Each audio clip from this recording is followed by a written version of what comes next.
The morning sun painted the sky orange above the rice fields of Andong village. 12-year-old Jiwan walked along the water channels that fed his family's farm. His bare feet splashed through the shallow water as he checked for blockages in the irrigation system. This was his job every morning before school started. The air smelled fresh and clean. Birds sang their morning songs from the trees that bordered the rice paddies. Everything seemed normal and peaceful. Jiwan loved these quiet moments before the day became busy with school and chores. Then something strange appeared in the sky, TD. First it looked like a shooting star, but shooting stars only came at night. This was broad daylight, and the object was much bigger than any meteor Jiwan had ever seen. Instead of the usual orange and red flames, this thing trailed blue and silver sparks behind it as it raced across the heavens. The object was moving fast, but not straight down like a falling rock. It seemed to be fighting against gravity, trying to stay up in the air. Blue lights flickered along its surface like lightning trapped in metal. The sound it made was unlike anything Jiwan had heard before.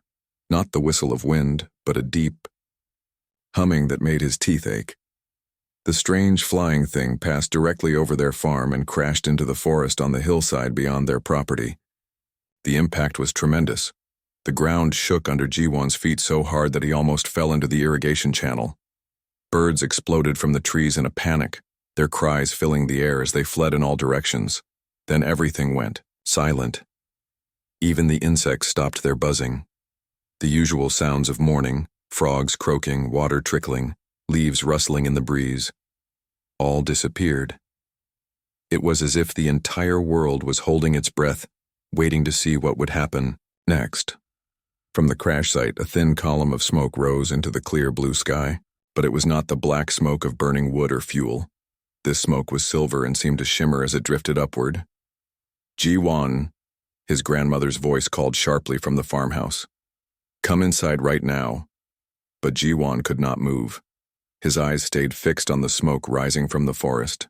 Whatever had fallen from the sky was not a meteor or a piece of space junk. Meteors did not try to control their fall. They did not have lights running along their surface. And they certainly did not make that strange humming sound. His heart pounded with excitement and curiosity. In 12 years of living in this quiet farming village, nothing this interesting had ever happened. He had to see what had crashed in their forest. Jiwan, Grandmother Hain called again, more urgently this time. Get away from there. Instead of obeying, Jiwan grabbed his water bottle from where he had set it on a wooden fence post. Without really thinking about why he might need it, he stuffed the bottle into his school bag and began walking toward the forest. The path through the rice paddies was familiar. He had walked it thousands of times while helping his father with farm work. But today everything felt different. The air seemed charged with energy like the feeling before a thunderstorm. His skin tingled and the hair on his arms stood up. As he got closer to the forest, he could see the damage the crash had caused. A wide path of broken trees marked where the object had come down. Branches lay scattered everywhere.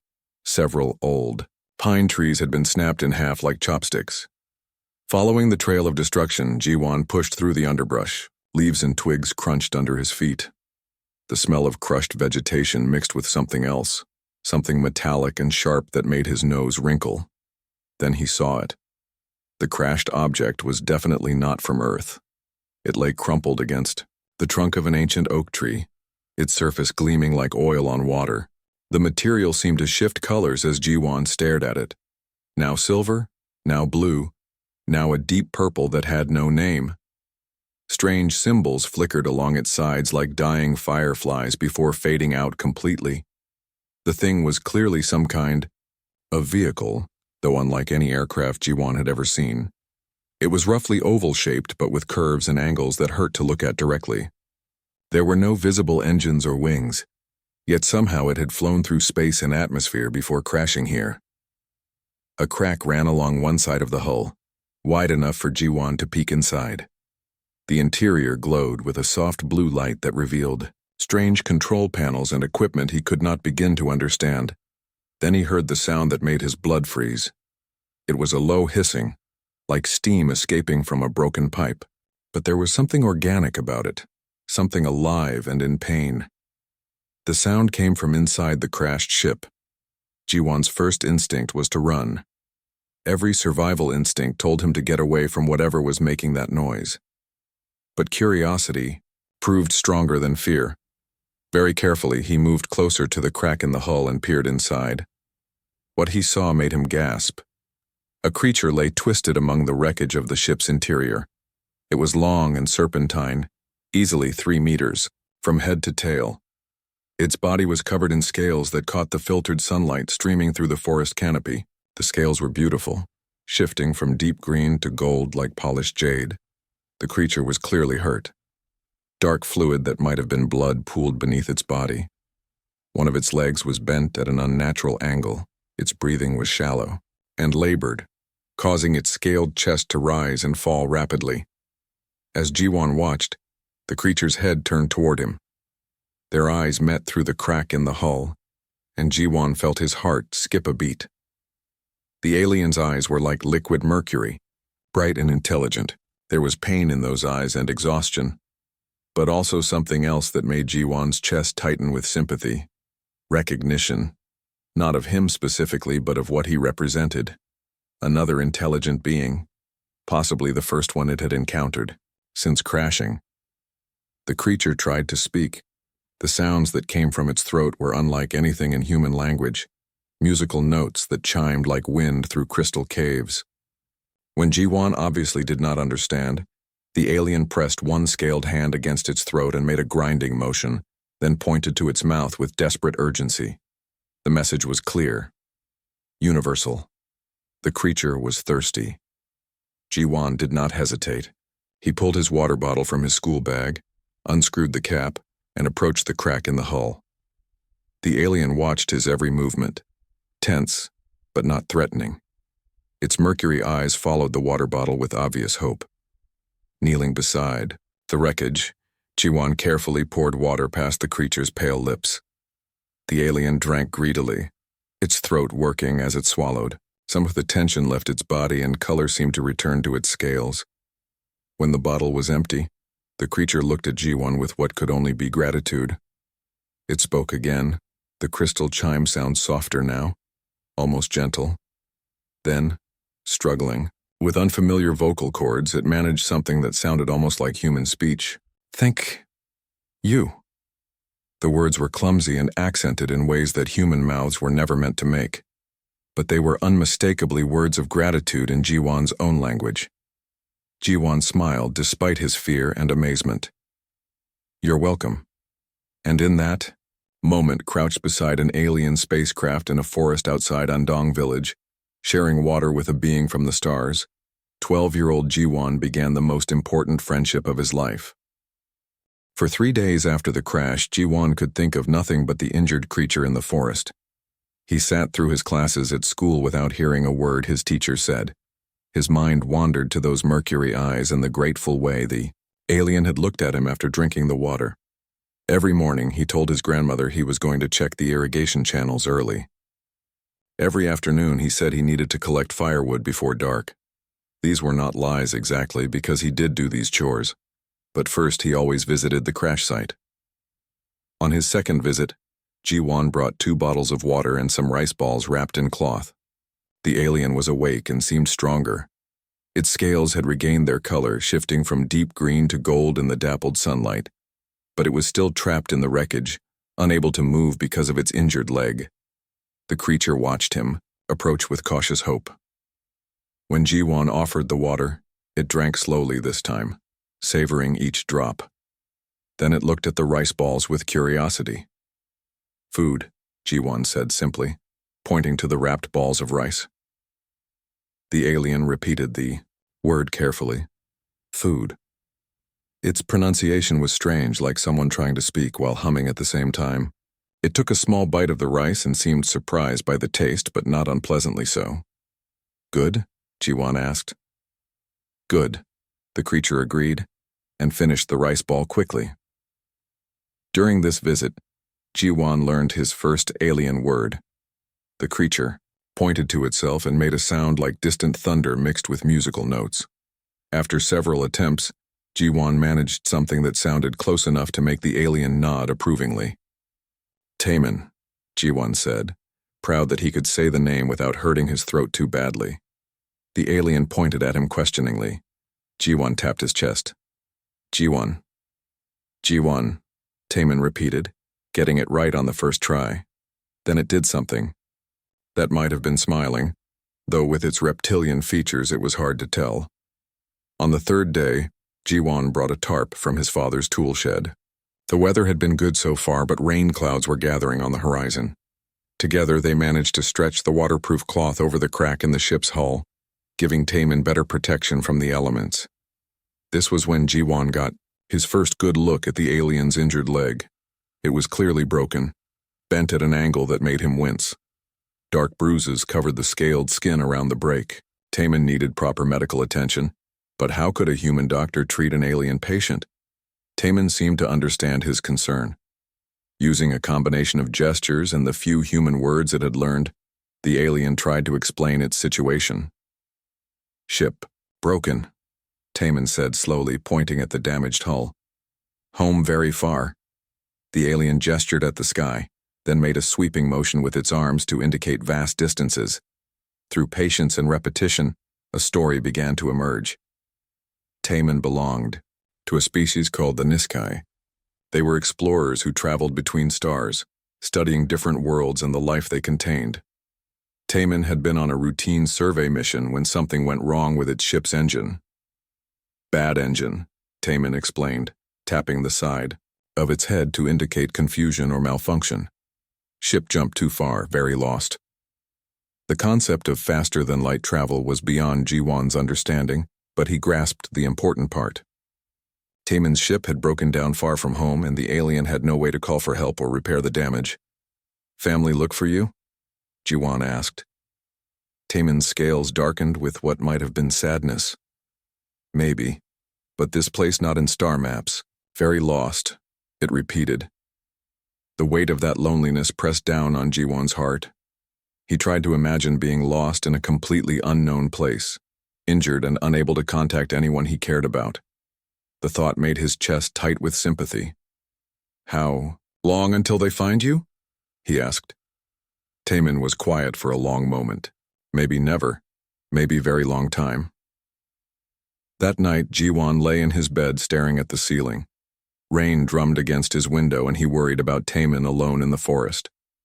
The tarp would keep the worst of the weather out, but it was not a real shelter. More troubling was the alien's situation. Stranded on an unknown world with a broken ship and no way home. How long could Taman survive like this? What would happen when winter came? And what if someone else discovered the crash site? The next morning brought clear skies, but also a new determination. Instead of just water and food, G1 packed his school bag with items from his father's workshop. Bandages and antiseptic from their first aid kit. A small toolkit with screwdrivers and wire. Most importantly, his tablet computer loaded with every technical manual and engineering guide he could download from the internet.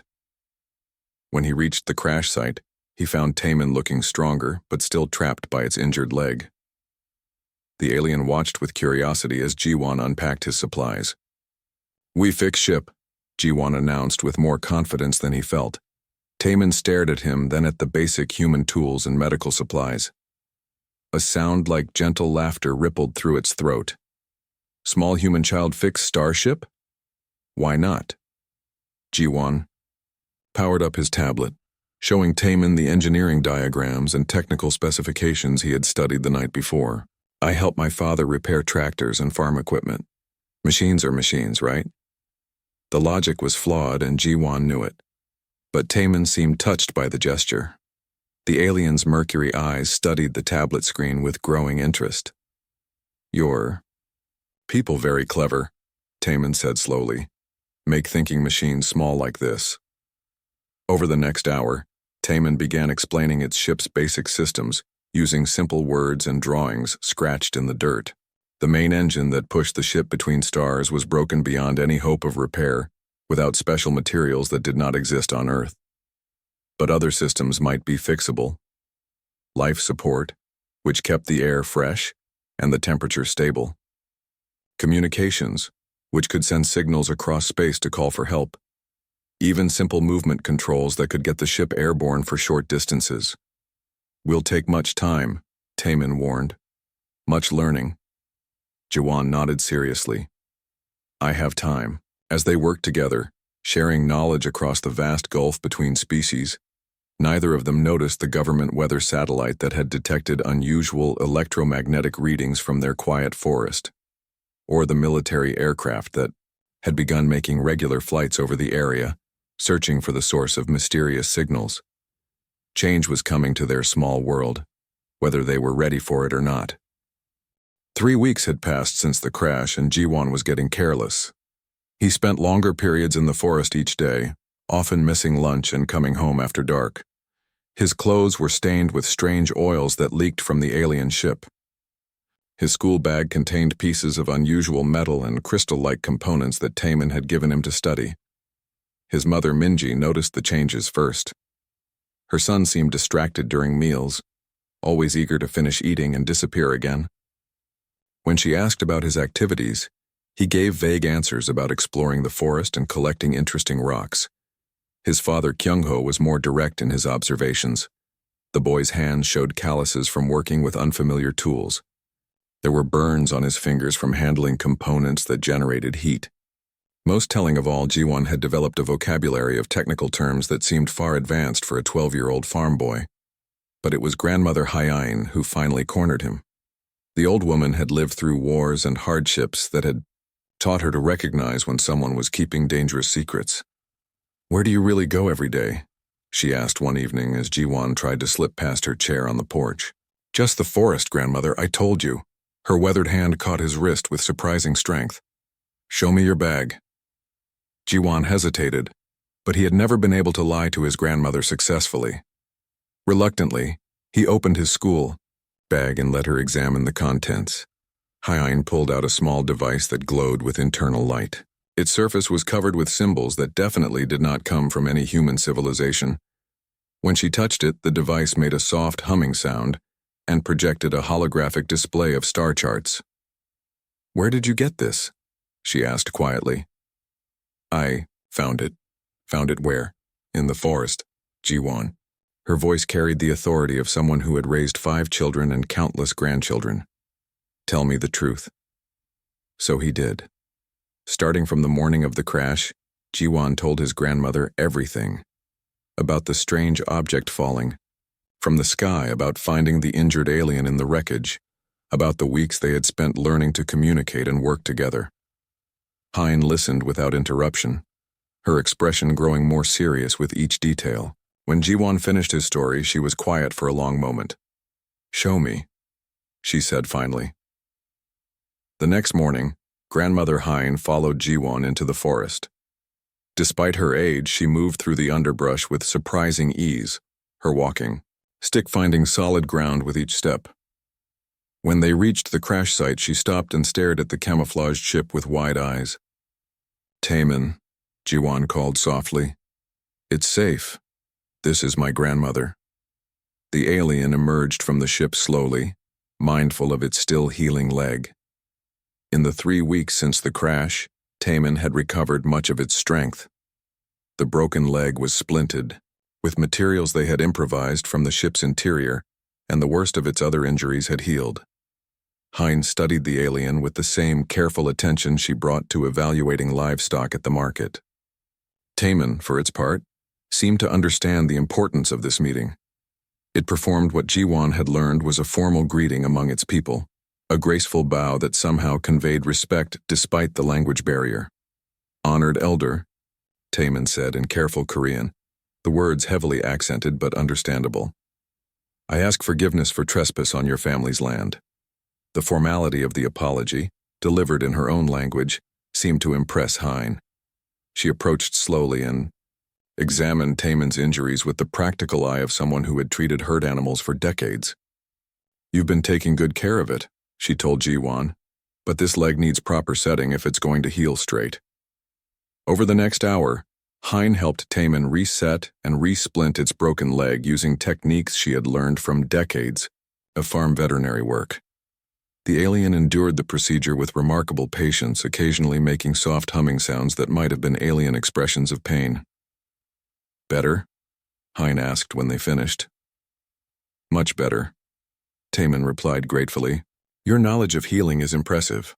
I've patched up everything from chickens to water buffalo, she said matter-of-factly. Bones are bones.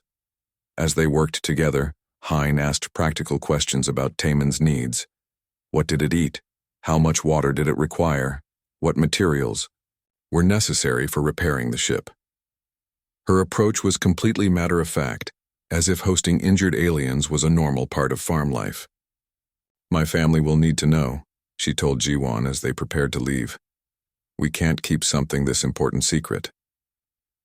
That evening, the family gathered around their kitchen table for the strangest conversation in their farming family's long history. Jiwon retold his story while Hein provided confirmation of what she had seen. His parents listened with expressions that shifted from disbelief to amazement to concern. Is it dangerous? Minji asked, her maternal instincts focused on protecting her family. No more than any injured animal, Hein replied. Less, actually. It's intelligent and grateful for our help. Kyung-ho had more practical concerns. What happens if the government finds out? Or the military? It was a valid worry. For weeks, unusual aircraft had been making regular flights over their area. Radio reports mentioned strange electromagnetic readings that scientists could not explain. Sooner or later, someone with authority would come looking for the source of these anomalies. Then we deal with that when it happens, Minji said with the decisiveness that had guided their family through previous crises. Right now, we have a guest who needs help. The next morning, all 4 family members visited the crash site together. Taman seemed nervous about meeting so many humans at once, but the family's calm acceptance put it at ease. Minji immediately began fussing over the aliens' living conditions. The makeshift shelter was adequate, but not comfortable. Taman's diet consisted mainly of the rice and vegetables Jiwon brought, but the alien clearly needed more varied nutrition. We'll set up a proper camp, she decided. Bring some furniture, cooking supplies, better medical equipment. Kyung-ho was more interested in the ship itself. His farmer's eye could see the elegant engineering even in the damaged systems. What do you need to fix this? He asked. Over the following days, the crash site was transformed. The family brought camping equipment to make Taman more comfortable. They established a regular schedule for visits, bringing meals and supplies, while helping with repairs. Most importantly, they began learning about each other's cultures. Taman shared stories of distant worlds where crystal forests sang in the wind and cities floated on clouds of liquid methane. The family told tales of Earth's seasons, of rice planting and harvest festivals, of the quiet satisfaction that came from working land that had fed families for generations. But even as understanding grew between human and alien, larger forces were moving that would test this fragile friendship. Government scientists had traced the electromagnetic anomalies to their general area. Military search teams were expanding their operations. Time was running out for their peaceful first contact, to remain a family secret. 2 months after the crash, the signs became impossible to ignore. Strange lights moved across the night sky in patterns that defied explanation. Weather stations detected electromagnetic pulses that followed no natural rhythm. Most alarming of all, astronomers reported objects in Earth's outer solar system that moved with purpose rather than following normal orbital mechanics. Taman confirmed what the family had begun to suspect. Its people had found Earth. The aliens' damaged communications equipment had finally managed to pick up transmission fragments from the search ships. Taman spent hours listening to the musical signals, its scales shifting through excited colors as it decoded messages from home. They come for me, Taman explained to the gathered family one evening. The alien had grown much stronger, though it still walked with a slight limp from its healed leg. My people search many star systems. Now they find this one. Jiwon felt his stomach drop with a mixture of excitement and dread. That's good news. Right, you can go home. Taman's expression grew troubled. Yes and no, they come to rescue me, but also to study. Standard procedure when finding new intelligent species. Kyung-ho leaned forward in his chair. Study what exactly? Everything. Your world, your people, your culture. The Niskai are scientists and explorers. When we discover intelligent life, we must learn everything we can. Minji set down her teacup with a sharp clink. What does that mean for us? For Earth? Taemin chose its words carefully. Niskai are not conquerors.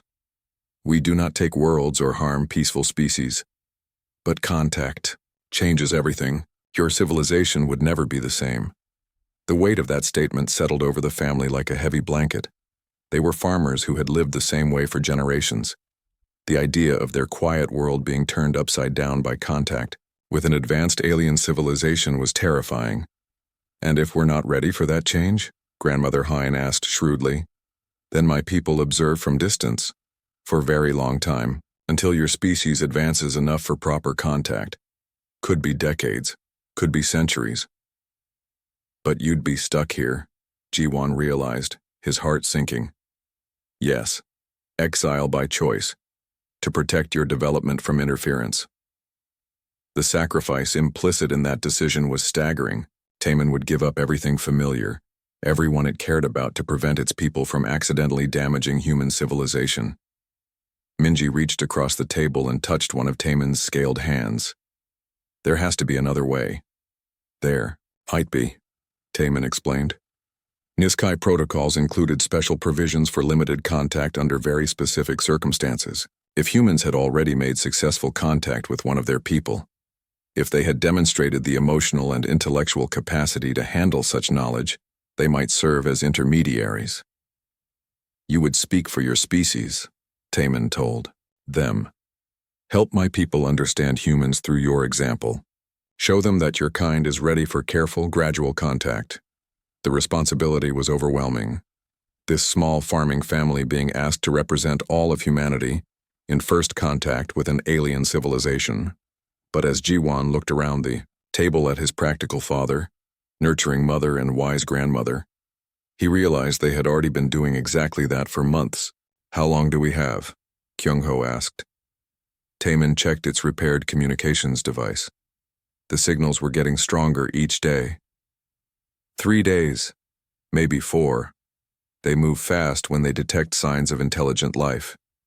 3 days to prepare for the most important moment in human history. The family spent those days in frantic preparation.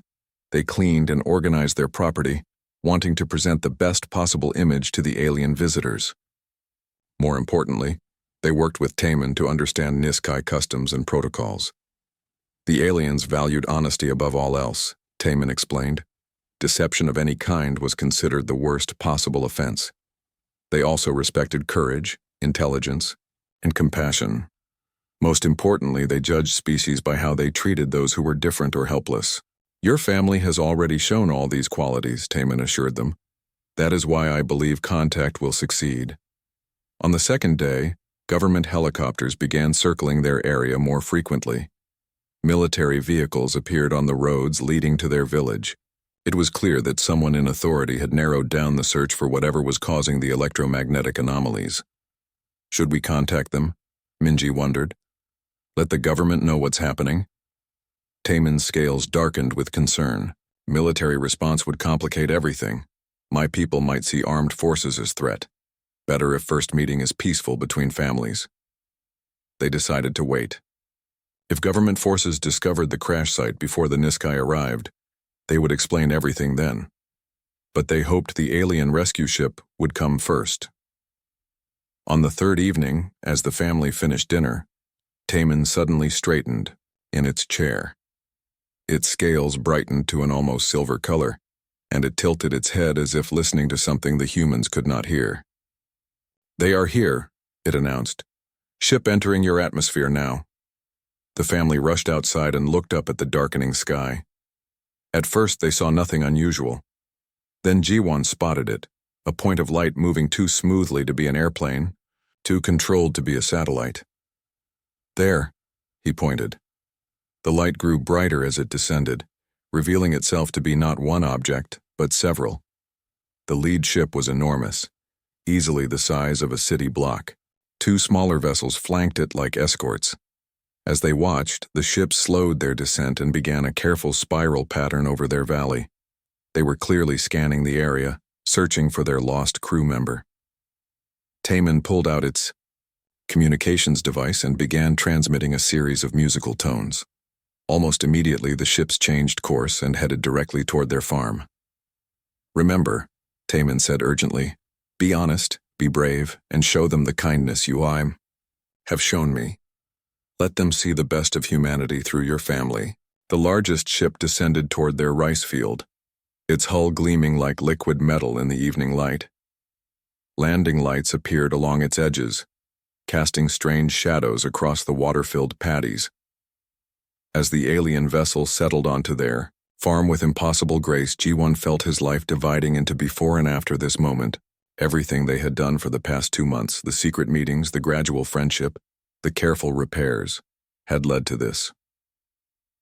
First contact between Earth and the stars was about to begin in a rice field in South Korea, with a farming family as humanity's representatives. The ship's hull began to shimmer, and an opening appeared where none had been before. Light spilled out into the gathering darkness, and figures began to emerge.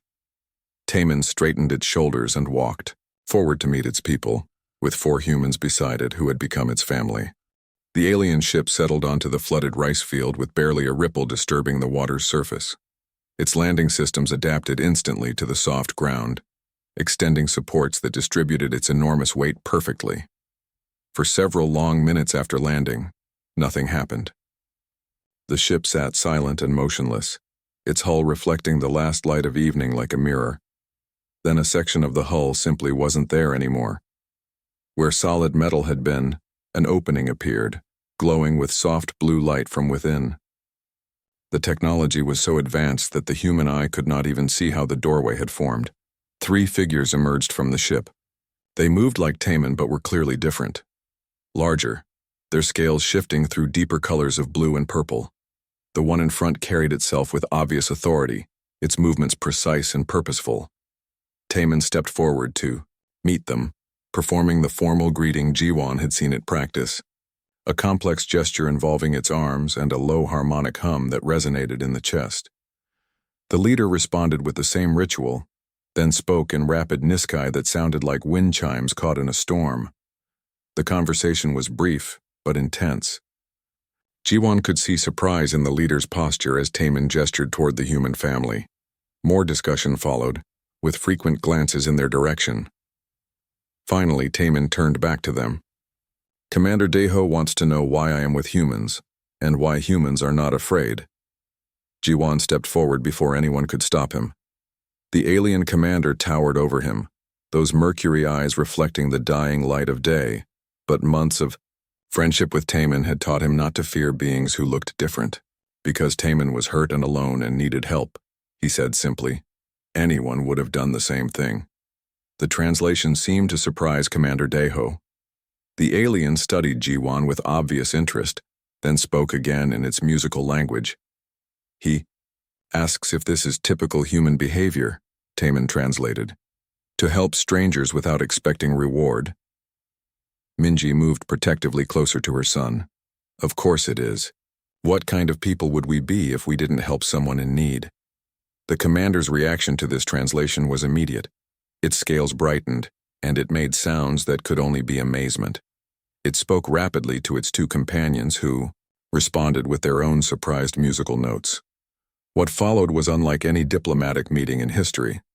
Instead of formal protocols and careful negotiations, Commander Daeho found himself trying to understand a farming family who had spent months caring for an injured alien as naturally as they would tend a hurt animal. The commander was particularly interested in their problem-solving approach. When it learned that Jiwon, a child by any species standards, had helped diagnose and repair systems far beyond human understanding, its estimation of human intelligence rose dramatically. Your species shows remarkable adaptability, the commander said through Taman's translation, and unusual compassion for strangers. Kyung-ho stepped forward with the same calm dignity he brought to all serious conversations. With respect, Commander, we're not unusual. Most humans would respond the same way if they found someone who needed help. This statement seemed to ripple through the small alien delegation like a stone thrown into still water. They conferred in rapid, melodic speech, their scales shifting through colors that might have indicated excitement or surprise. He says they have observed many species at first contact, Taman explained after listening to their discussion. Most respond with fear or aggression to the unknown. Some few with curiosity. Very rarely with immediate acceptance and aid. Grandmother Hine shuffled forward, leaning on her walking stick. At 90 years old, she was unimpressed by alien commanders or their advanced technology. Did it occur to you that maybe the way you make contact affects how people respond? Landing in someone's backyard and talking to their family probably works better than showing up with warships. The translation of that observation caused what could only be described as alien laughter. A sound like crystal bells touched by summer rain filled the evening air. Even Commander Daeho's rigid posture relaxed slightly. Over the next several hours, the strangest cultural exchange in history took place in a rice field in South Korea. The Niskai had expected to find a primitive species barely capable of spaceflight. Instead, they found farmers who had not only provided medical care and shelter to a stranded alien, but had spent months learning about its culture and helping repair its ship. Commander Daeho was especially intrigued by the family's practical approach to problems. When he learned that they had used farming veterinary techniques to properly set Taman's broken leg and agricultural tools to repair alien technology, he began to understand something important about human nature. Your people are not advanced in technology, he observed, but you are highly advanced in adaptation and cooperation. We work with what we have, Kyung-ho replied, and we work together. The commander spent considerable time questioning each family member about their motivations and methods. Why had they kept Taman's presence secret rather than calling authorities? How had they overcome the language barrier so quickly? What had driven them to attempt repairs on technology they didn't understand? The answers painted a picture of humanity that fascinated the Niskai delegation, a species that valued practical problem-solving over theoretical knowledge. People who formed emotional bonds quickly and honored those bonds with loyalty. A culture that measured success not by individual achievement, but by collective welfare. Most species we encounter are either too primitive for contact or too advanced to care about outsiders, Commander Daeho explained. Your people occupy a unique position, advanced enough to understand the implications of contact, but still primitive enough to maintain wonder and compassion. As the night deepened, more Niskai emerged from the ship. Scientists, anthropologists, cultural specialists. But they came in small numbers and approached carefully, following the family's example of non-threatening behavior. The rice field became an impromptu embassy, where two species met not as strangers, but as friends introduced by mutual acquaintances. The formal first contact protocols that had been developed over centuries of Niskai exploration were quietly set aside in favor of something more organic and natural. By dawn, the foundation had been laid for a new kind of relationship between Earth and the stars, not the overwhelming technological revelation that usually marked first contact, but a gradual friendship based on mutual respect and understanding. And at the center of it all was a 12-year-old boy who had shared his water with a stranger from the stars. The formal first contact protocols took 3 days to complete, but they were unlike anything in Niskai history. Instead of the usual careful observation from a distance followed by gradual revelation, this contact was immediate and personal. Teams of specialists arrived from both species, though the Niskai kept their numbers small to avoid overwhelming their human hosts. Jiwan found himself at the center of it all. Linguists from both worlds studied how he and Taman had developed their communication system. Psychologists wanted to understand how a human child had formed such a strong bond with an alien being. Cultural experts analyzed every interaction between the family and their alien guest. But for Jiwan, the explanation remained simple. Taman needed help, so I helped. Then we became friends because we liked each other. The profound simplicity of that statement wasn't lost on either species' experts. In all their complex theories about interspecies relations, they had overlooked the most basic foundation of any relationship: kindness. Dr. So-young, a government xenobiologist who arrived on the second day, was amazed by what the family had accomplished.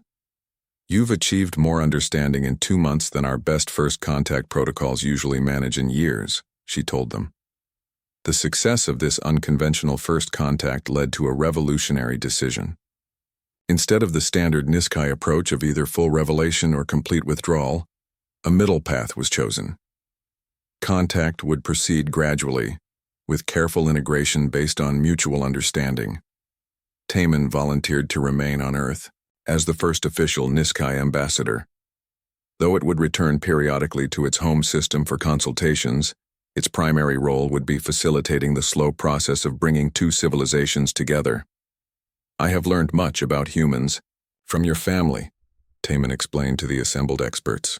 Now I wish to learn about all humans and help my people understand your wonderful complexity. The crash site in the forest was transformed into a small cultural exchange center. The damaged ship was repaired and expanded, creating a facility where humans and Niskai could meet in small groups to learn from each other. Strict protocols were established to prevent cultural contamination while allowing meaningful exchange. Jiwan's family found themselves reluctant celebrities, the humans who had made first contact work. News organizations from around the world wanted to interview them. Scientists sought their insights into alien psychology. Government officials asked for their advice on managing the relationship, but they handled the attention with the same practical approach they brought to everything else. They used their platform to advocate for careful, respectful interaction between species. They insisted that any formal agreements include protections for both human and Niskai cultural autonomy. We didn't do anything special, Minji told one persistent reporter. We just treated our guests the way we'd want to be treated if we were lost and hurt in a strange place. That simple philosophy became the foundation for what historians would later call the Andong Protocols, the guidelines that governed human-Niskai relations for decades to come. The changes came slowly at first. A few human scientists were invited to visit Niskai research stations in the outer solar system. Niskai observers set up discrete monitoring posts on Earth to study human culture without interfering. Exchange programs brought selected individuals from both species together for careful cultural immersion. Technology transfer was strictly limited and carefully controlled. The Niskai shared only innovations that humans were on the verge of developing themselves, avoiding the cultural shock that came with receiving advanced technology too quickly.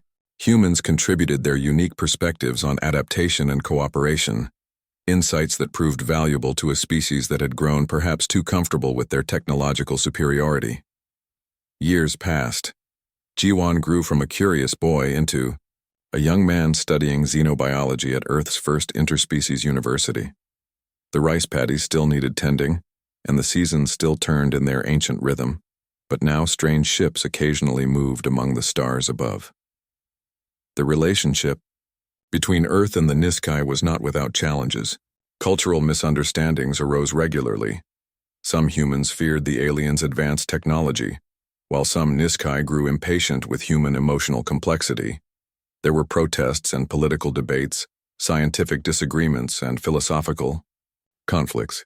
But through it all, the example set by a farming family in Andong remained the guiding principle.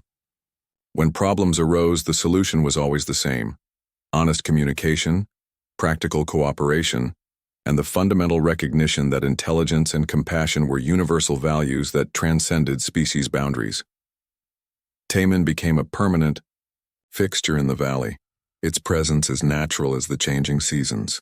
It learned to appreciate the subtle flavors of Korean cuisine and the satisfaction of helping with harvest time.